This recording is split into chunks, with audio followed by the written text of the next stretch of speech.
Good evening and good afternoon, everybody, depending on your time zone, and welcome. I am Cass Madison, Vice President of Partnerships at the Tech Talent Project.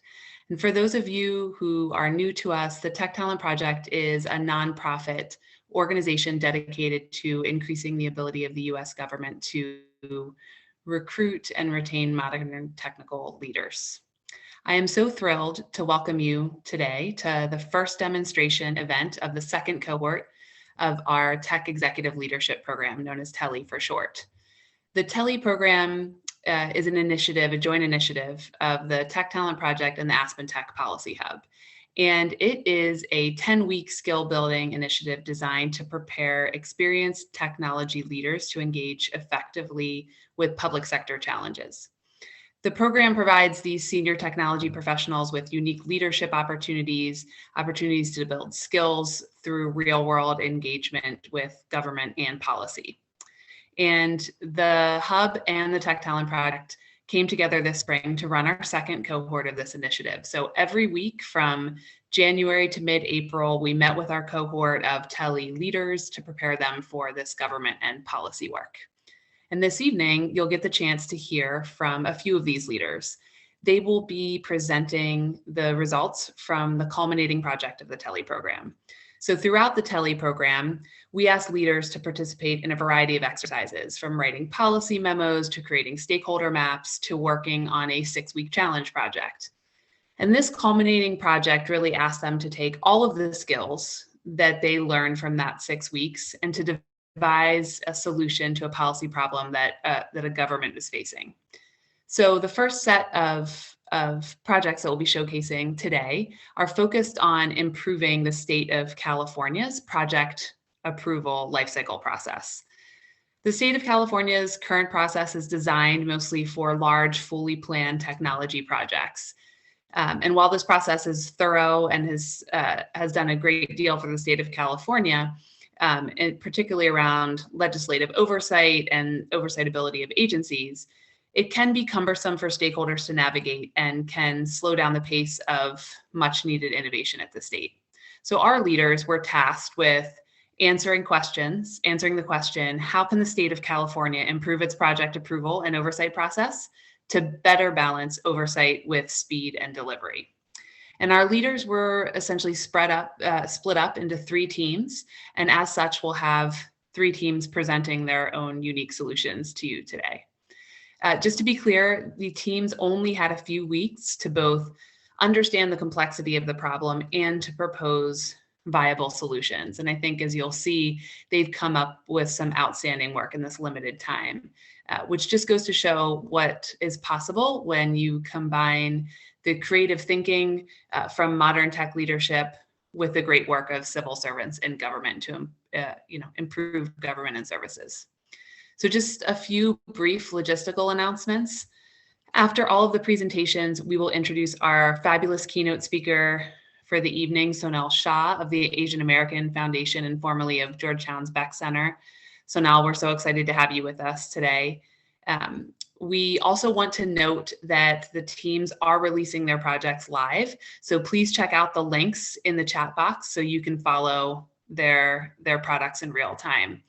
And lastly, we will save a few minutes for Q&A at the end. Please submit your questions in the Q&A box and we'll have team members answer them either in the chat box or we'll take them live at the end.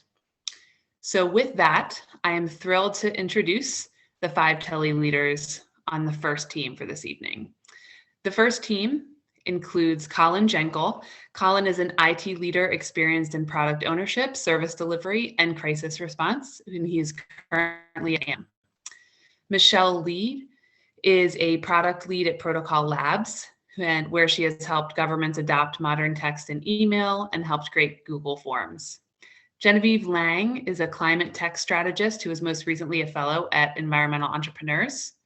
Sam Vikvidi, a principal engineer at Google, leading their cloud analytics portfolio.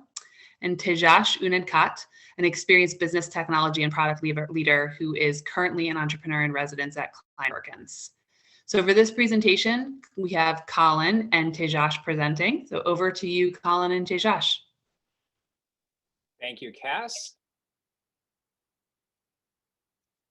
Good afternoon, everyone. As Cass mentioned, today we'll be talking about California Department of Technology's PAL process. I and my colleague Colin will walk you through our proposal to improve the existing process as we see it. Before that, I'd like to obviously recognize my colleagues Genevieve, Sam, and Michelle, who have put in just as many hours as we all have. The current California Department of Technology's PAL process is based on 4 stages today, starting from business analysis all the way to project readiness and approval. Every single project, whether it's $1 million or $100 million, has to go through each of these stages. The PAL process is intended to have an emphasis on appropriate oversight, rapid execution, and constant iteration. What we did was we narrowed down the problem statement. The one that we picked was, how can we adapt this PAL process to scale with project size and for rapid progress and evaluation? This is taking a page out of what we always do in our daily lives in corporate in terms of trying to bite off what we can chew and build on smaller projects to lead to larger outcomes. We began with lots of stakeholder conversations. Folks from the Department of Technology, Department of Finance, the Legislative Analyst's Office. We talked to clients for the CDT, like the Department of Toxic Substances and Controls. And then we talked to other independent parties who are actually utilizing this process for other stakeholders, like Code for America and other independent contractors. So what we heard and researched was as follows. We found out that there was similar oversight for most projects, irrespective of their size. There was insufficient early and discovery and planning. And this we actually saw from like comments such as, hey, we had to make many changes once the project was in implementation phase. We found out there were lots of cost overruns once the project was in process. And there was onerous future planning, especially for very large projects. We dug further and found that the larger the project, the higher the probability that would increase the budget and potentially fail. And we looked at all the projects and saw their distribution, as you can see in front of you. And half the projects are under 25 million in cost, the other are above. Not outrageous, but not ideal either. But then we started looking under the covers. And then we saw that the total value of the projects that you can see here occupies 95% of the resources. And all of these are going to these very large projects. And these very large projects have the highest potential for failure. You see, that led us to the notion of early proofs of concept, something that most of us are very, very familiar with. A proof of concept is a system that is built to validate core assumptions so that there is hard evidence that the project is valid with a high chance of success. The current projects that we saw were lacking early validation. And the one analogy that we take from this is we really need to build the aircraft's engine before building the actual aircraft itself. So what we did was we then crafted a set of solutions. And I'll hand off now to my colleague, Colin, who'll walk you through our proposals. Thanks, Tejas. So to start our solutions, we looked at the current PAL process. The current PAL process has 4 stages, has a series of gates at the base of each stage, and projects take an average of 14 months to get from ideation in the start of stage 1 all the way through to stage 4 and to begin their actual delivery. That's before anything on the project's been delivered. So we decided to split stage 1 into 2 stages, stage 1A and stage 1B. In stage 1A, or our discovery and planning phase, we hope that project teams will really take a deep dive into the use cases, requirements, and user stories around their problem space. So they'll define out that problem space very well and clearly, and then they'll take those requirements to a solution, and then they'll take those solution requirements to start phase 1B, or stage 1B, which is our prototyping phase, or our proof of concept phase. In the proof of concept phase, teams will develop actual versions of solutions, i.e. prototype engines to power their project. The very beginnings, these prototypes may or may not be functional, but they will prove out the technologies and strategies used as part of the solution.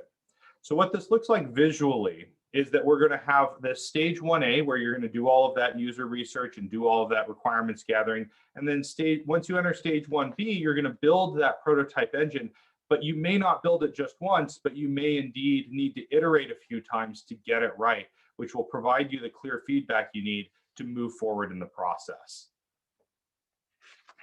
Additionally, taking the feedback around the large project success rates and how they go over budget, we developed new project sizing criteria. So we propose an absolute cap of cost at $25 million for any given project and an absolute cap on time of 4 years on any given project. This will encourage smaller, more iterative projects to move forward. Looking at it visually, again, we have our stage 1A and 1B. You apply that criteria and that will sort you into which lane that you're going to take for project approval. Lastly, we created the PAL Light lane, which is a variant of the current PAL process that is for projects that are less than $5 million and less than 1 year in duration. This allows those projects to move as quickly as possible and deliver value as quickly as possible, while still ensuring that there's sufficient oversight to ensure that we're being responsible with constituents' dollars. It's for those projects that have less risk and will ensure that faster delivery. This is how it looks.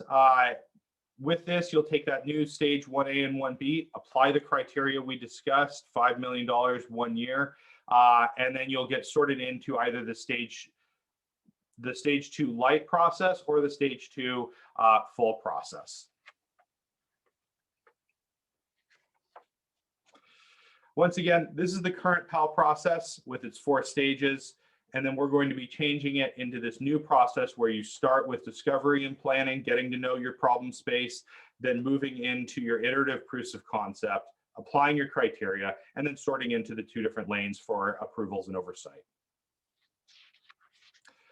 The next steps to bring this to reality would be to work with the Department of Finance to get a fund for these proofs of concept, realizing that some of them may or may not be successful. Fully define out the stages 2, 3, and 4 for the light process and what pieces need to be in there for oversight and accountability. Create case studies on how those projects might move through the light process. And then finally, create guidelines for how to break down those big monolithic projects into smaller, more agile projects that meet the cap that we outlined in the presentation. Lastly, this has been a fun project to work on. It's been very interesting getting to know the California Department of Technology's various different projects and processes. And so we look forward to answering your questions about the project. And back to you, Cass.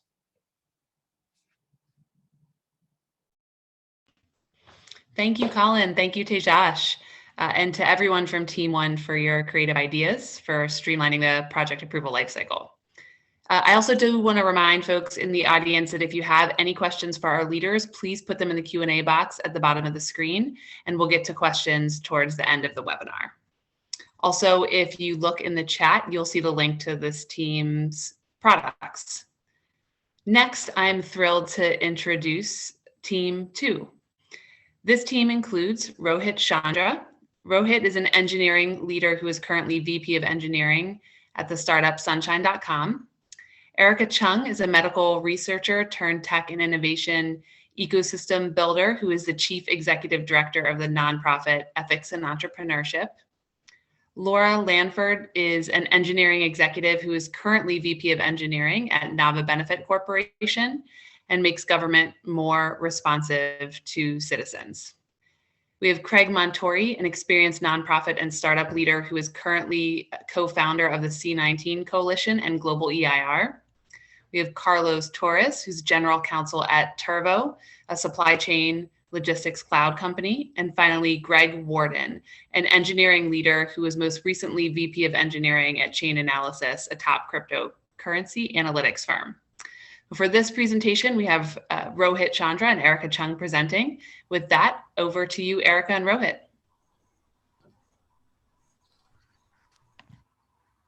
Thank you so much, Cass, for the introduction. And thank you everyone for joining us today to discuss our project. So I wanted to start the discussion today talking about a successful case of expedited procurement by the state of California. So the state of California has a legacy disease reporting software that they were utilizing in order to do things like how many flu cases do you have in a particular county? But with the COVID-19 crisis, effectively what happened is that there were so many case reports that were coming at once that the amount of data was about too much to handle for this legacy system. So brilliantly, the California Department of Technology and the California Department of Public Health decided to band together with their two bodies of knowledge to successfully partner and acquire a new COVID-19 reporting software so government officials could make better calls about where do we distribute resources, how many cases do we have in different counties and everything else.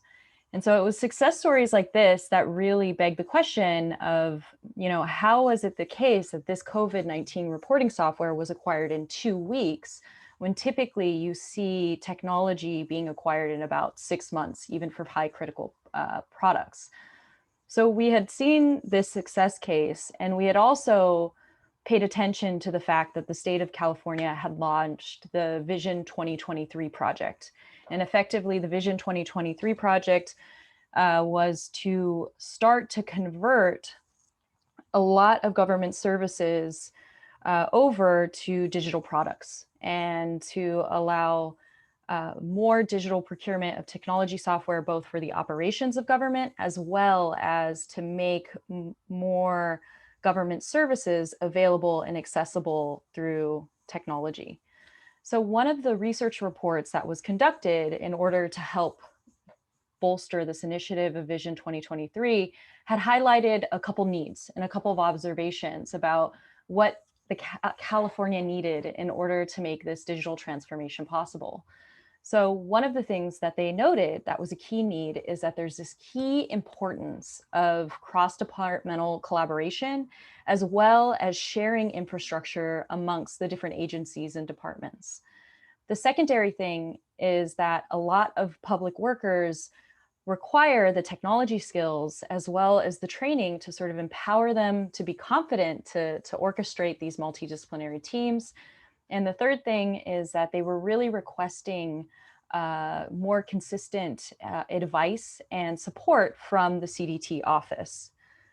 So when we looked at these success cases from the COVID-19 crisis, thought to ourselves, what worked there and what could we apply in non-crisis situations? In addition to this resource, in addition to this research report, we really asked ourselves the question as a team, how can we increase collaboration between the California governmental agencies and the California Department of Technology?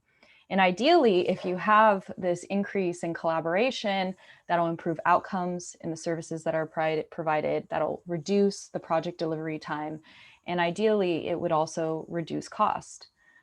So the solution that our team came up with was the California Technology Fellowship Program.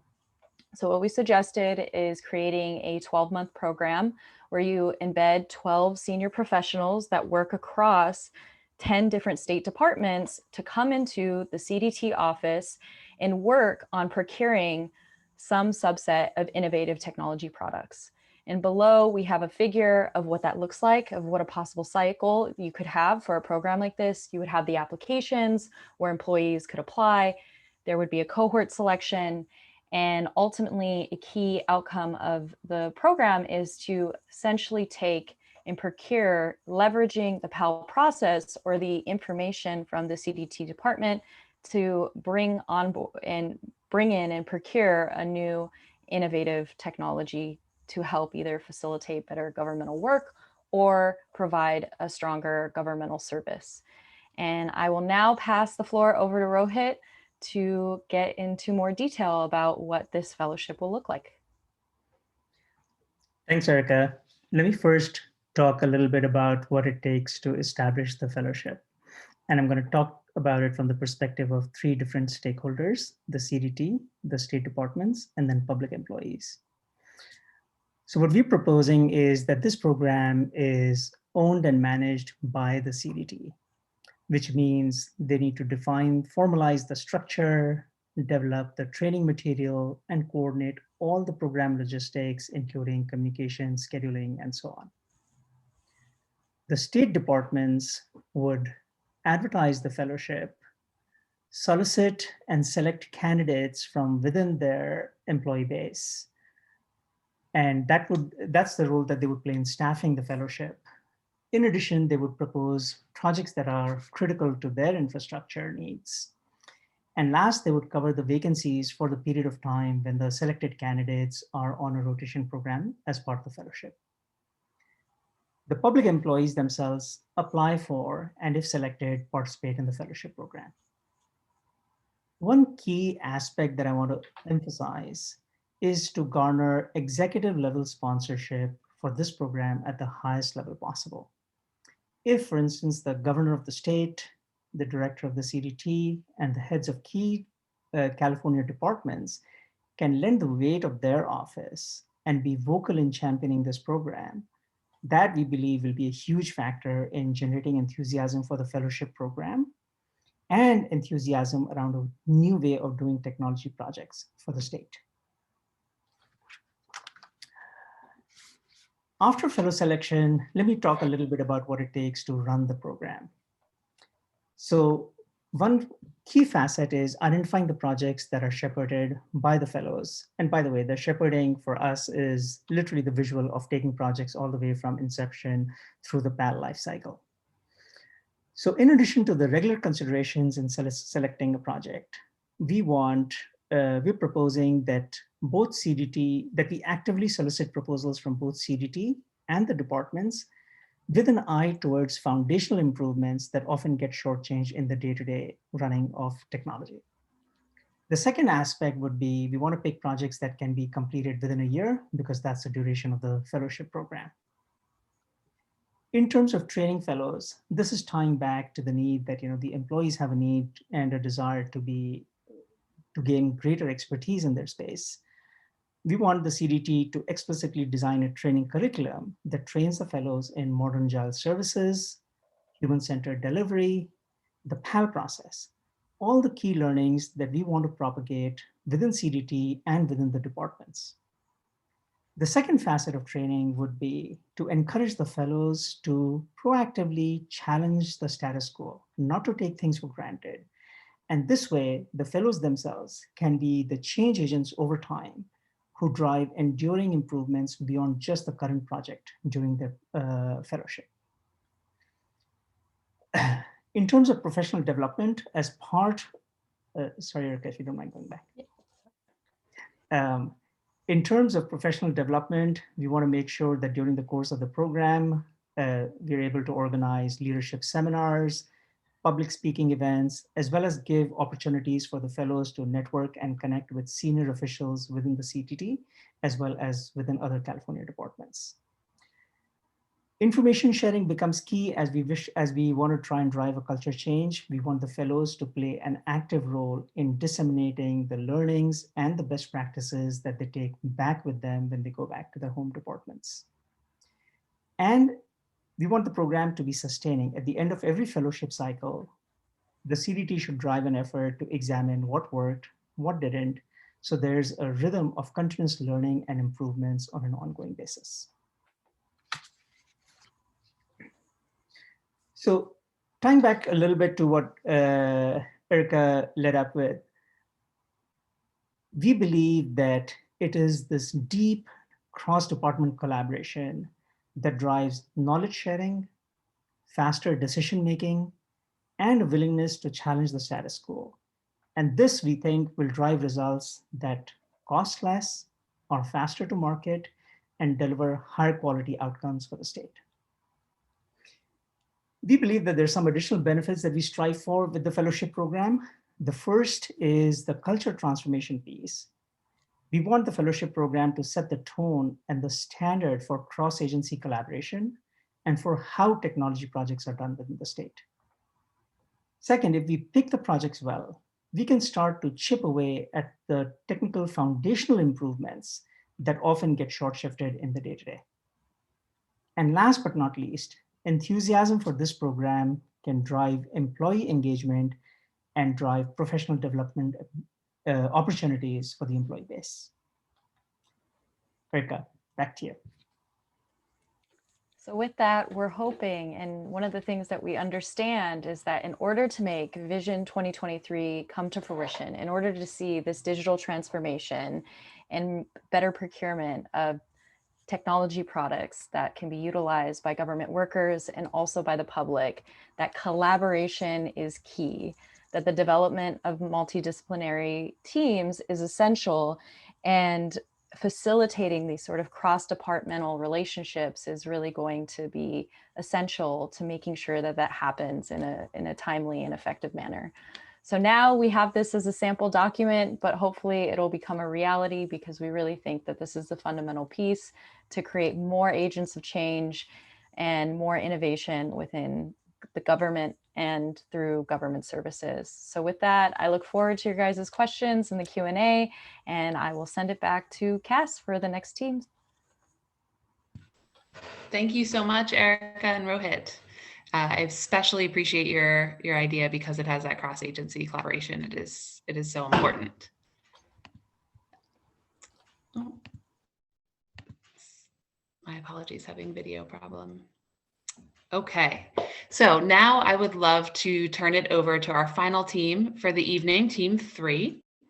And I'll go ahead and introduce the folks on that team. So we have Rebecca Cantar, a two-time technology founder who is currently advancing talent assessment as an entrepreneur at Roblox. We have Matt McDonald, a business and civic tech leader who is global head of emerging markets at Google. We have Greg Novick, an engineering leader who has led teams at Apple and Facebook, and excitingly just recently joined the United States Digital Service. We have Paramala Rao, an experienced tech leader who is currently CTO of UShip Inc., an online shipping services company, and Isabel Yang, a strategy and operations executive who is the senior VP and CTO of Advanced Energy Industries, a power and control technology company. And for this presentation, we will have Matt and Isabel presenting. So with that, I'll turn it over to you, Matt and Isabel. Okay, let's get this rolling. All right. Well, first, I want to thank everybody for their attention and time to listen to our presentation. I also want to acknowledge our team members, Pari, Rebecca, and Greg. Even though they're not participating, they are major contributors to this project, and it has been a true team effort. So you have listened to the two other projects that was just presented. They are extremely creative solutions. And our solution is actually a technical solution we believe is very complementary to the other two solutions. Our approach to improving the speed of a government project delivery is actually to look at tying the budget cycle to the PAL planning process through a workflow management tool. So the workflow management tool is a solution that we're proposing. And the rationale for this is threefold. One is that we believe projects execution cannot be initiated without project approval. That's a given. And second is that if the project proposals actually miss the annual budget cycle, you can actually look at least a minimum of a 1-year delay in the project. And lastly, through the workflow management tool, we believe by providing transparency and showing critical bottlenecks in the process will improve accountability and drive action from the team members to ensure that they shepherd through the project through the approval process. So before I get into the details of the presentation, I do want to make sure that as you listen to us talk through the presentation, you keep 3 major takeaways in mind. For this technical solution that we're proposing, we have provided a product requirements document that actually describes the potential capabilities of this workflow management tool. We hope that you will consider it and validate it with some of your internal discovery. And as well, we believe that a lot of the capabilities that's needed for this tool are already out on the market. With some optimization and customization, there's no need to build it from scratch. And third is that we actually strongly suggest a PAL project be initiated to validate the business rationale that we have provided here, actually in our stage 1 business analysis document. So with that, let's dive into the presentation. Through a lot of discussions and interviews with stakeholders, as well as project teams, that the PAL process in itself, we believe, is robust. However, it is quite complex. Not many teams understand that in order to complete the various stages and the complexity of it, and there's an underestimate of the amount of time to actually get all the documents together, get through the approval. So there's a high probability of missing alignment with the budget cycle. And then you can see both the median average time to complete all 4 stages for approval actually extends beyond 1 year. And in most cases, a lot of cases, they actually go beyond the budget cycle critical milestones. So what do? This is laying out basically our understanding of what are the key milestones in the budget cycle. And we believe that as part of the PAL planning process, the project teams should plan to align to these critical milestones so that they can keep their project on time and on track in order to get funding to initiate their project within the 1-year cycle. In order to produce something that we feel that's more tangible as an output, we then refined our problem statement to be a little bit more narrower, which is how do we actually align the project cycle, project planning process with the annual budget cycle, and what the key milestone dates that we have put on the previous page. Having looked at this more carefully, we actually put together a requirements document, which I mentioned earlier. And that document basically shows primarily the requirements of this tool to align the budget cycle with the planning process, with alerts and reminders for key stakeholders to move the process along. We strongly recommend that the CDT consider acquiring a tool instead of building it in-house. And there are capabilities that's already out in the market, we believe, that could satisfy a lot of the needs of this tool. So to get more into details about what our proposal is and examples of the tool mockups, I'm gonna transfer this over to Matt McDonald, who's gonna dive into more details to explain. Matt. Thanks so much, Isabel. So I'm just going to summarize a few of the key points just for the sake of time. I think, as Isabel mentioned, we have a core set of features that ultimately map to 3 high-level buckets of product requirements in order to deliver against the problem statement. So first, for planning around key dates, we identified a series of stakeholder management and project tracking features to help project owners ensure that they were both aware of the key deadlines and what or who specifically was holding up a document or project. And for improving workflows, we suggested features to both streamline the document review process itself, in addition to leveraging features to drive accountability with approvers, create visibility into bottlenecks, and drive urgency as needed based on required delivery dates. I believe we sent over a link in the chat with the details of the PRD. Would highly recommend folks going through it.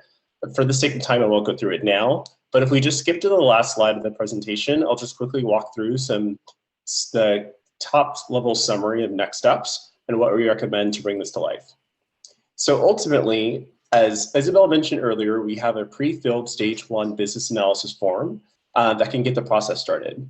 And while we validated our key features with several of the stakeholders across California, we'd love to leverage a discovery sprint to really refine the PRD and complete key details needed for an eventual procurement.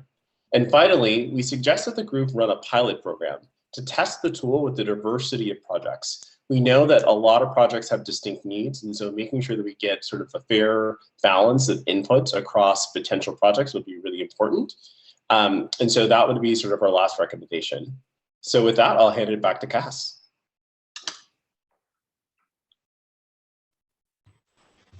Thank you so much, Matt and Isabel. Really impressed with your team's creative thinking around building a project management tool to make the PAL process more efficient for all stakeholders. So that concludes the presentation portion of our event. Next, I'm thrilled to announce the keynote speaker for our event, Sonal Shah. Sonal is currently founding president of the Asian American Foundation, a new philanthropic organization that was just launched last week. So she's been busy. Thank you so much for making the time, Sonal, and congratulations. The organization was founded to serve the Asian American and Pacific Islander community in their pursuit of belonging and prosperity that is free from discrimination, violence, and slander. Such critical work right now. Sonal has a unique and diverse career spanning the public and private sectors. She was previously founding executive director of the Beeck Center for Social Impacts and Innovation at Georgetown, which is an experimental hub that surfaces and accelerates and scales promising social interventions to achieve social impact. She also served as deputy assistant to the president for President Obama, founded the White House Office of Social Innovation and Civic Participation, and was head of global development initiatives at Google. Sonal, thank you so much for being here with us and sharing your thoughts on the importance of bringing diverse tech and design expertise to government. With that, I'll turn it over to you. Well, Cass, thank you so much. And thank you for your leadership, because everything that you all have been doing at the Tech Talent Project is so critical. And I remember working with you all in the federal government too. A huge thank you to the Aspen Tech Policy Hub for the work that you're doing. And then finally, it has been so great to watch all of these presentations and seeing how far we've come with tech and government from when I started as doing tech in government in 2008 during the Obama administration. So it's great to be here. It's great to see all of these incredible ideas and frankly, just the incredible talent that is working across government as well as in technology, thinking about government. So I just want to point out a few things, and I think these three presentations sort of highlight some of the most important things we should be thinking about, which is really when you bring in talent and when you have talent that is thinking about how government and technology can work together, it's much less about exactly how to solve every problem, but thinking about how to bring new ideas into solving problems. And these projects on procurement, on the fellowship, on how to do deliverables on a more timely basis, all of this is so critical. But I wanted to leave you all with sort of four big things just to think about as you think about all of these things, especially for the state of California. One, outcomes matter. So as we think about all of the technologies, everything that we want to change, why we want to change it, what is the outcome we want to achieve? What is it we're trying to do? So always kind of remembering, because too often we want to solve problems and we get focused on solving the problem. But what we need, and particularly our solution, what's our solution that we're going to solve with, is remembering that we need to solve the problem and what's the outcome we're trying to achieve. So don't fall in love with your solution, fall in love with the problem and how to solve that problem. So I think this is super important, and too often sometimes in government or even in technology, we get focused on the solution that we have agreed to do as opposed to the problem we are trying to solve. So outcomes matter. The second is users matter. Sometimes we also get focused on us as users or government folks as users, as opposed to the users and what is it going to mean if we make this change. The example that was given by Team 2 in terms of COVID reporting, remembering for whom we are doing it and how the users get the most benefit from that. So users matter, but we all sometimes say users and really we talk about ourselves as users. So remembering who we're doing this for, how is it going to help them? And does that translate all the way down in terms of users? 3, innovation matters. And it's so easy to say sometimes that innovation matters, but what matters on innovation is really understanding how do we change what we're uncomfortable doing, and that being uncomfortable is okay sometimes. It's not always about getting everything right, but it is about trying something different, because in the absence of trying something different, we are where we are. We are constantly trying to fix slightly here and there, but in these solutions and the 3 projects that you see here, what you find is a little bit of making us, especially if you're in government, a little bit uncomfortable, and that uncomfortable is good because we need change. People are asking for change. People need change.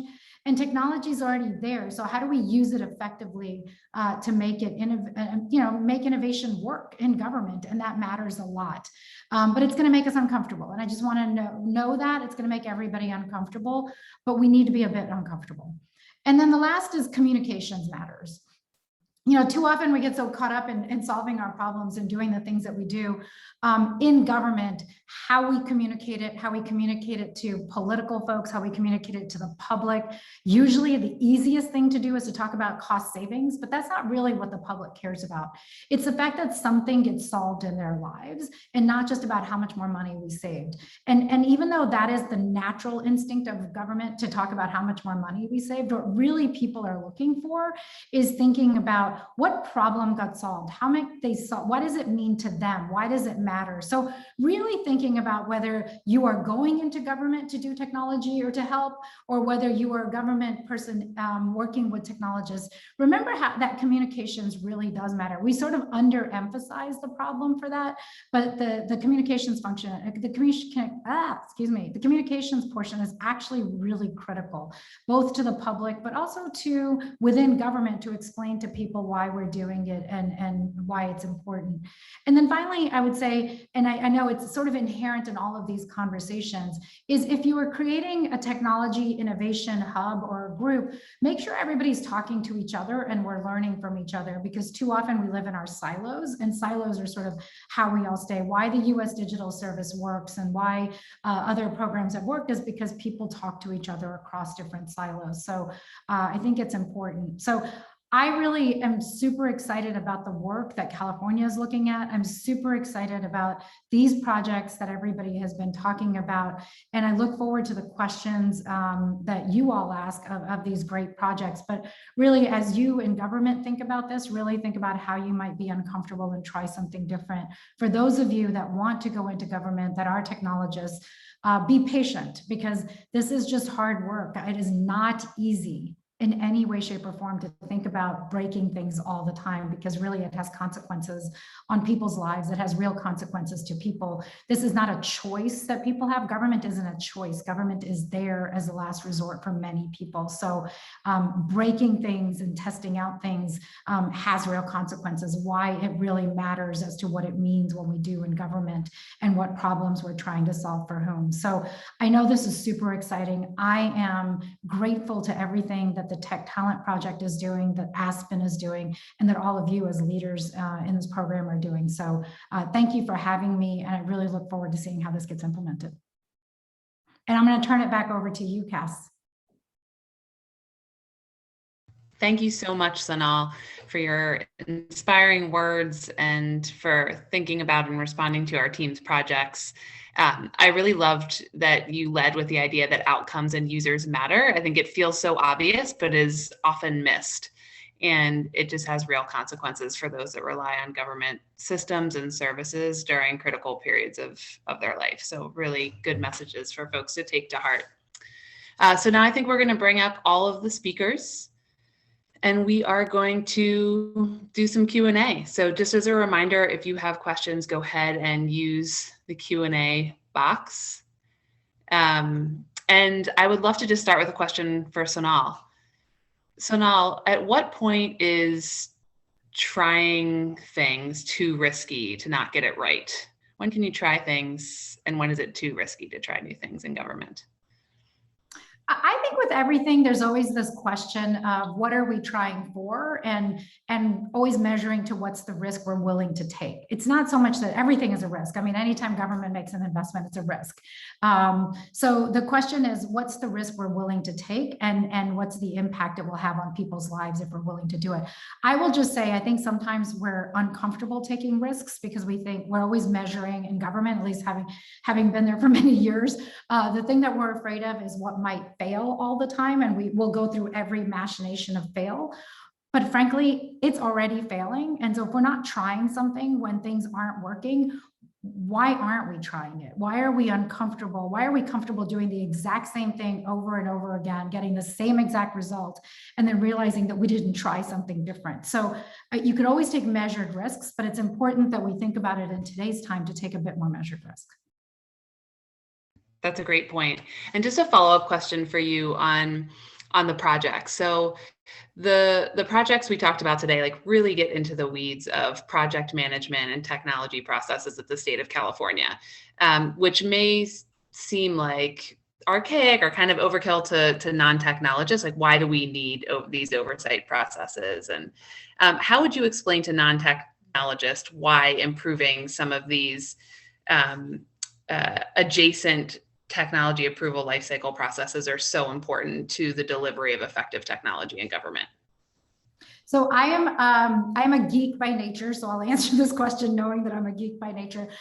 I think even though for anyone else this may seem unsexy, this is actually the greatest impact. That is, these projects and some of the ideas presented here are the greatest impact we are going to have on people. If we do not change the systems, the way we bring on new systems, the way we test new systems, the way we measure against whether we're actually getting something done or not getting it done, we're not going to change anything in people's lives, because frankly, the current systems don't work. They're old, they're outdated, the ideas haven't changed. And if we want to have real impact, we need to change. It's like changing the plumbing. If you want to change, if you want to fix the system, change the plumbing. Just because you change the nozzle, just because you change the way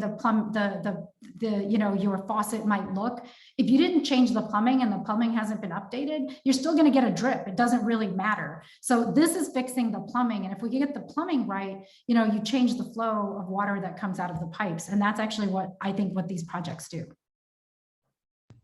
Excellent. Thank you so much. Now I want to lob some questions over to the teams. So let's start with team one, Tejas and Colin. How would the proof of concept fund work? Would it be one big fund for all proposed projects? How many proof of concepts would be assumed for each project? Can Tejas and Colin, can you talk about that a little bit? I can take the first stab at that. Following through with our, iterative template, what we would suggest would be to start off with a set number of projects with a ceiling for each proof of concept in its first calendar run. After that, the CDT would reassess in terms of what the outcomes were, what the feedback was, and how the proofs of concept, resulted in the validation that they wanted.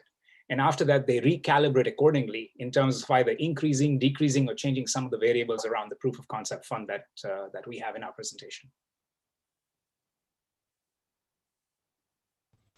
And a follow-up question for you guys. So low cost and time frame doesn't always equate to low risk. So the theme of risk coming up again. Do you have suggested risk determination criteria for the light option other than cost and time?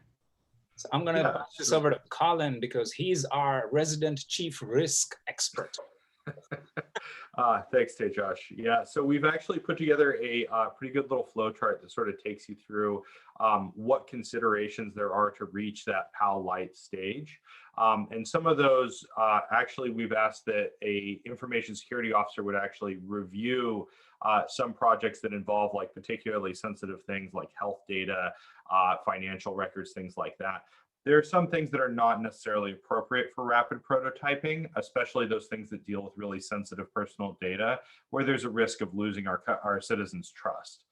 And so we really want to hold a high bar for that, but there's a lot of projects where you really do want to drive down to that iterative level. And yes, you can't eliminate the risk, but you can hedge against it by reducing the overall timeframes and cost. Perfect, thank you. All right, let's turn it over to team two for Rohit and Erica. So first question for you, why do the participants need to have technical backgrounds if they receive technical training?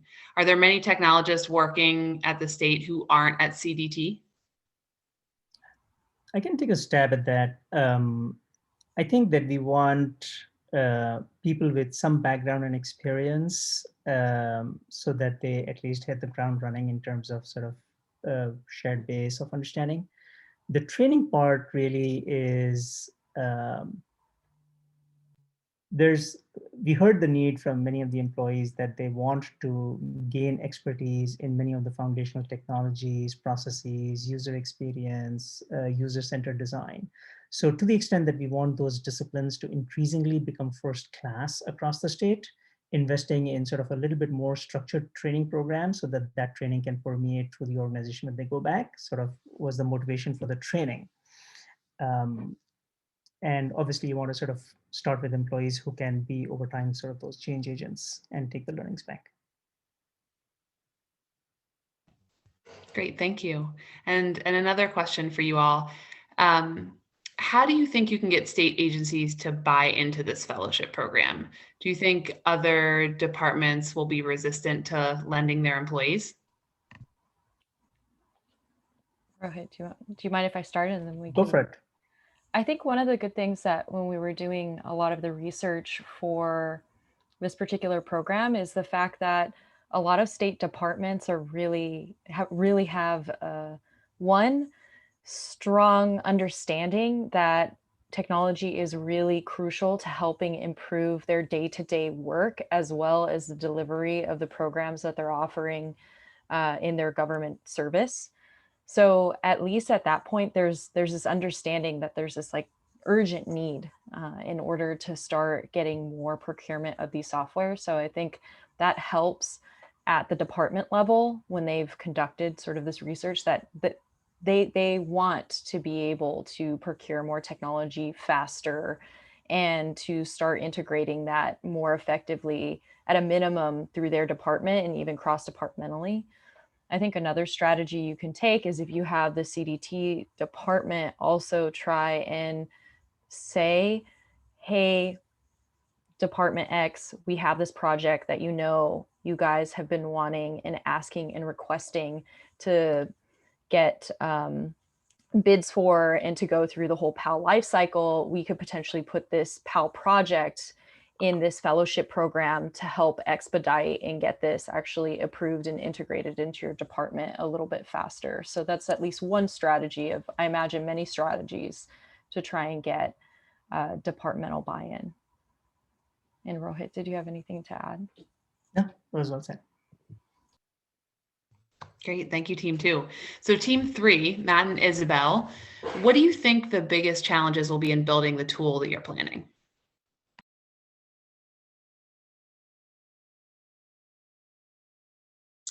I think that's a great question. So ultimately, we've seen a lot of comparables out in the marketplace that addresses some of the key product requirements. But as we've discussed, there's a lot of specific nuances specific to government that would need to be managed. And one of the things we specifically were looking at when we were looking at comparables is where we could leverage existing tools that actually work directly with governments, and particularly in the context of both assessing risk, assessing some of the specific requirements specific to procurement that happens in the government space and not in the private sector. And I think figuring out how we take some of those templates, even if it is managed by a vendor that's experienced working with local or state governments, how do we make that directly applicable to the specific problems that are happening in California? And so I think it's great at a high level to understand things like how we effectively collaborate, how do we make sure that there's visibility in timeframes, et cetera. But actually doing that in context of a specific environment where you're operating, and then making sure that actually delivers against the unique needs specific to California, in my opinion, I think those are some of the challenges. And one final question for your team, and then I have a question for everyone in our last few minutes. So this was, somebody made the comment about the PAL process being fairly complicated. Do you think a project management tool like what you're proposing will be able to accurately capture the complexity of the process? I think what we're proposing is actually to tie the process critical stages to the budget cycle. So CDT actually had a tool called Planet that they have developed in-house. And I think it wasn't successful because there were, as Matt said earlier, there were some nuances that wasn't captured by the tool. Just back to what Matt said, I think the most important thing is that we looked at this tool with an outsider's view in terms of requirements, right? I think they really need to actually do these sprints that we talked about to nail down what the true requirements are for the project teams and the stakeholders to ensure that the tool works properly. Great, thank you. Okay, so one final question, and we'll go through each team, and maybe we could get one comment from each team. We'll start with team one. If you had one key takeaway for the California Department of Technology, what would it be? Team one, any key takeaways that you want to share? Or one key takeaway for that matter? I'd probably give you one thing that we came across, which is probably the CDT needs to be completely okay and encourage fast failure within its ranks. I think that was one of the key concepts that as we dug into our problem statements that came about, where almost all the stakeholders we spoke to were more so in sports analogy, were looking not to lose rather than to win. And when that mentality is flipped, and it's pretty evident for most of us in corporate, that changes your whole outlook in terms of getting success on specific projects. Great, thank you, team one. How about team two? Go ahead, Erica. Track, I guess. I think the takeaway for us, we obviously spent a fair amount of time trying to at least understand the landscape, and I'm sure we only scratched the surface. But the takeaway, I think, for us is California is the leader in technology on the planet. And the thing that came up repeatedly, there's a hunger in the state as well as some sort of nuggets of success to build on, which have to do with cross-department, cross-agency, cross-government and industry collaboration.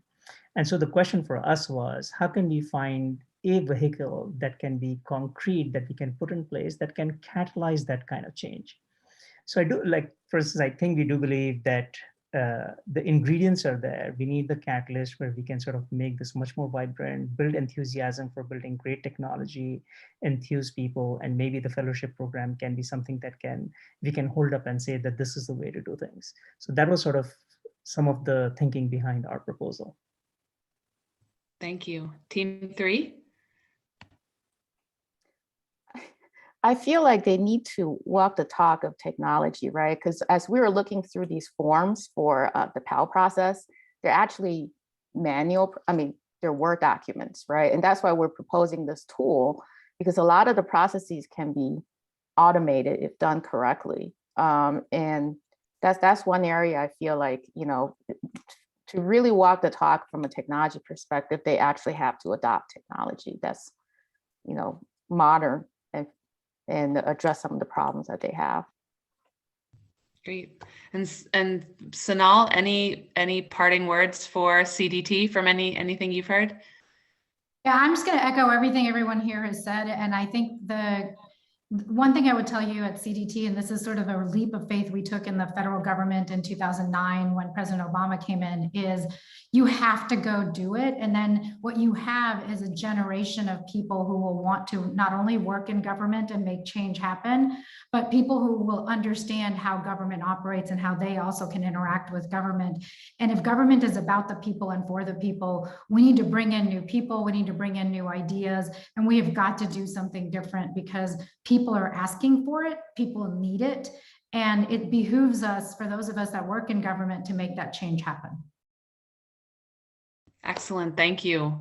Thank you so much. So as we close for the evening, I just want to thank all the teams and the speakers. Sonal, thank you for being here, but thank you all for your outstanding work on these projects. As I mentioned in the beginning, The fact that teams were able to produce these ideas during a part-time program in just a few weeks really gives us that glimpse of what is possible when you partner incredibly dedicated civil servants with modern technical expertise to improve both public policy ideation and implementation.